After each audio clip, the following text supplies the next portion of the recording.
Fast hybrid! Chimera!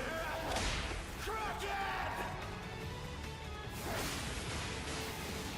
Hey! I'm enough on my own. This isn't looking good. Tabe, wait. Hello everybody, Megazard here. I'm back at it again to give y'all another exciting episode review over My Hero Academia, and this time I'm going to be reviewing episode 71, Sun Eater of the Big Three. And if you haven't already watched my last week's episode review over episode 70, you can go ahead and click that card in the corner and check that video out, and then come back and check this one though. But man, I had got to say, this episode is definitely one not to forget, because I don't know about y'all, but whenever I first saw Amajiki, whenever he first made his appearance within, the earlier parts of season 4 that we're in right now, I have to say, just due to the fact of how Amajiki's nature is, with the way how he's super shy and super nervous and he isn't super confident with himself, he wasn't like a character or, the ideal superhero, at least in my eyes, that I could just easily gravitate towards, because I just couldn't kind of get a grasp of that character. Like, what's his backstory, and why is his nature like that? Why is he not super confident with himself? And just a long list of questions though. But I'm finally glad we're able to get an episode that's kind of centered and focused around him, because now we finally get those answers that a lot of us might have been thinking about, in terms of his personality and why he is the way he is. But yeah, I'm going to be talking about all of this stuff throughout this whole entire episode review though. So let's go ahead and kick back and get comfortable as I'm about to get ready to go into this latest episode review of My Hero Academia. あの日守ると決めた約束はこの胸に精一杯この涙かき分けて君に全てをあげるからお願いどうか消えないでくれあの日守ると決めた約束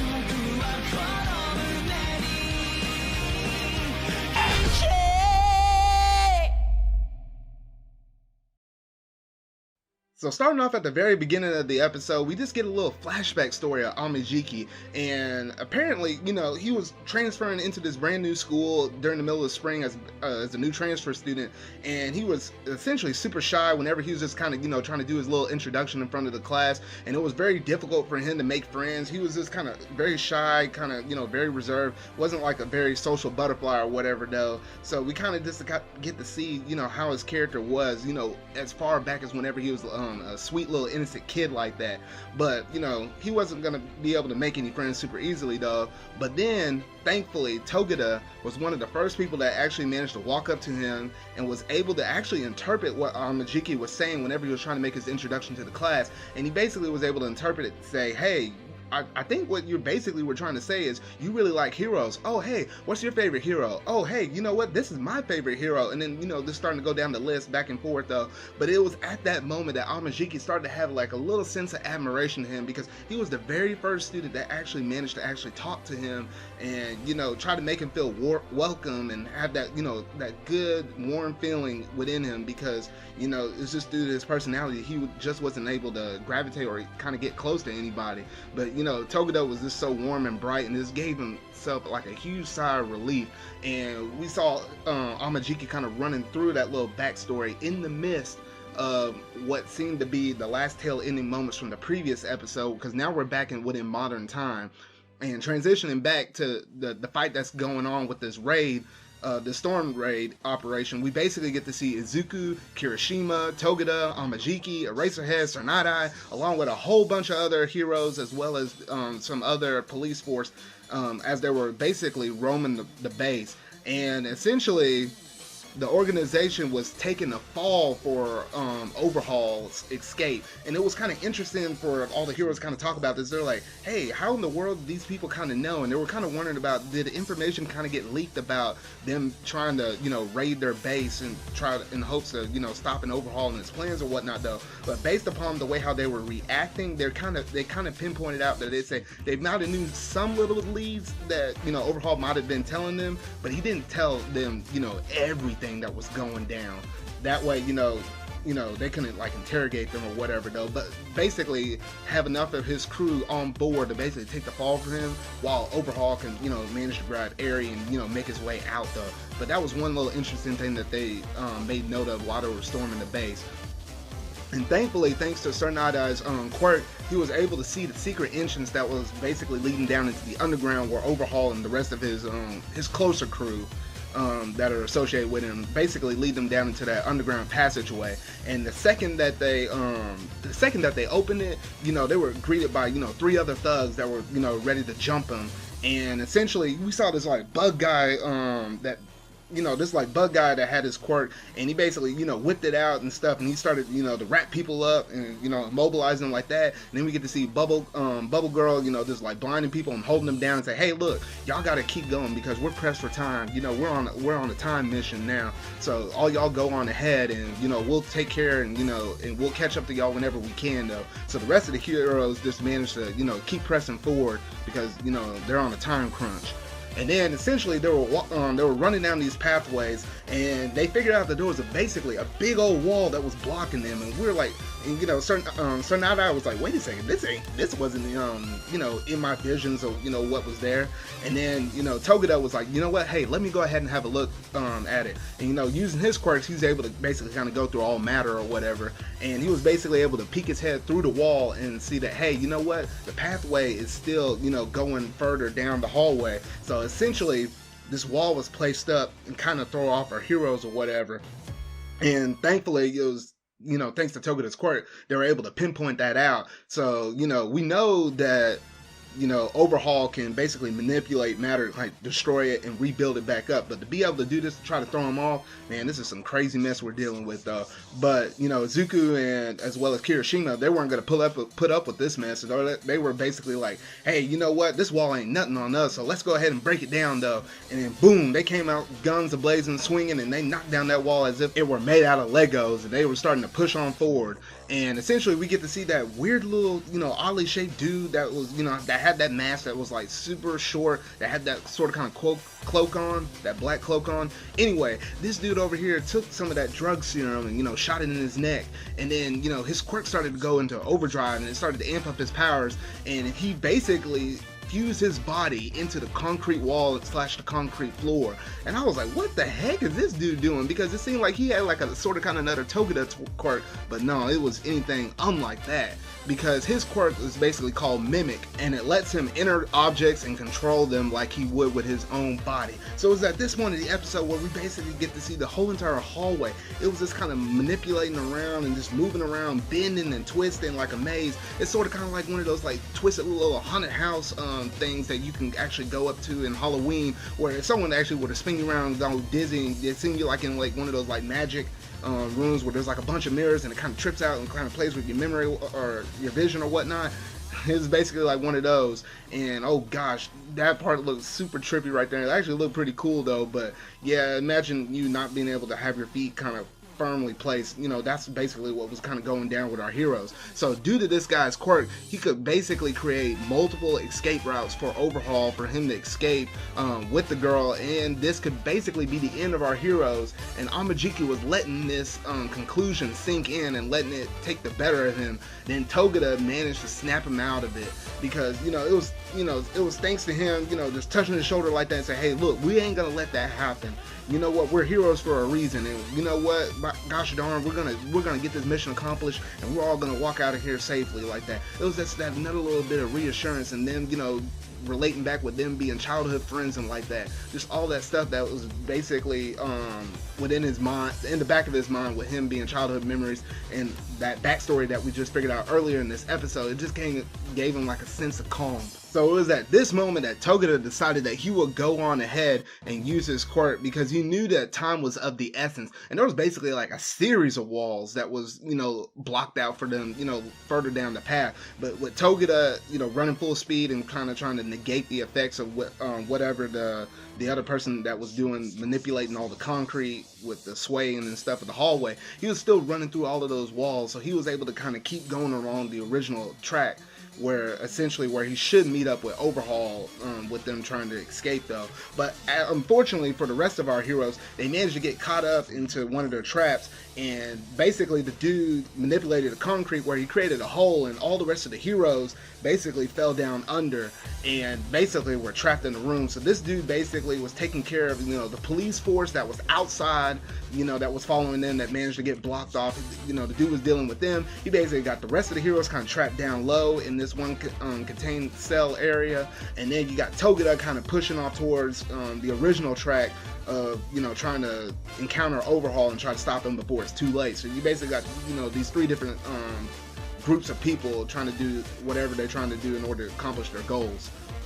So we essentially get the rest of our heroes trapped down underneath there, and it was at this point where Amajiki was like, you know what, hey, we got to keep pushing forward. And he started to take some of that mentality and some of those ideals that Togeda basically was expressing right before he ran off, and say, you know what, hey, the rest of you heroes, you need to have all your strength, you need to have all your awareness about you, and we basically need to save your energy for the fact that whenever you do run against the main villains being Overhaul, you're going to be ready to be able to encounter him. And essentially time is of the essence, so hey, I can take care of these dudes right here, so the rest of y'all need to go on. And we got to see that little bit of a connection between Amajiki as well as Fat Gum, because Fat Gum, he's basically his mentor. He's the one that did the work study for him, and was basically providing him with all the support and stuff, and basically teaching him as basically like a sort of kind of in a different way as like a student with the work study and whatnot.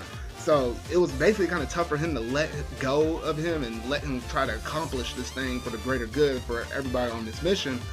But he said he had enough faith with him, and he knew some of the flaws of Amajiki though, but he basically knew that he basically will find a way to overcome it and be able to, accomplish, trying to hold those three people back, so allow everybody else to keep pushing forward with the mission.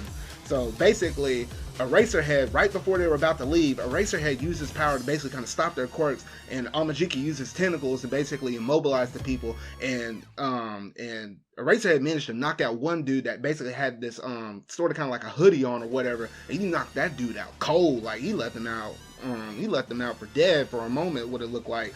And basically that was like his parting gift, and he said, hey, you're gonna have to take him out quick because my quirk is only gonna last for so long.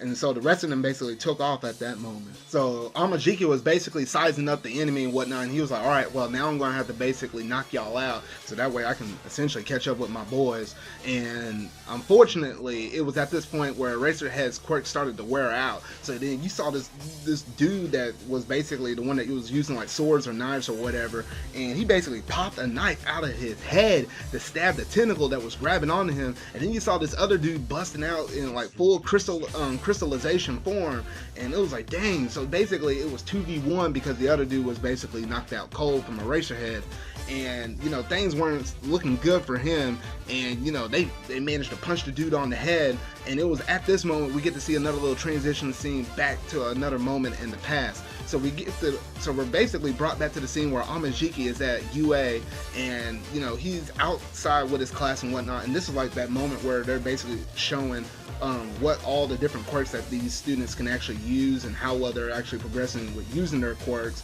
And you got to see a little moment where Amajiki, he basically like popped a little flower out of his hand or whatever, the little clover out of his hand, and then you got to see Togeda over there trying to use his quirk to try to go through like a wooden panel or like a wooden wall essentially, and trying to use his quirk. And nobody there pretty much had fully mastered their quirks or whatever though.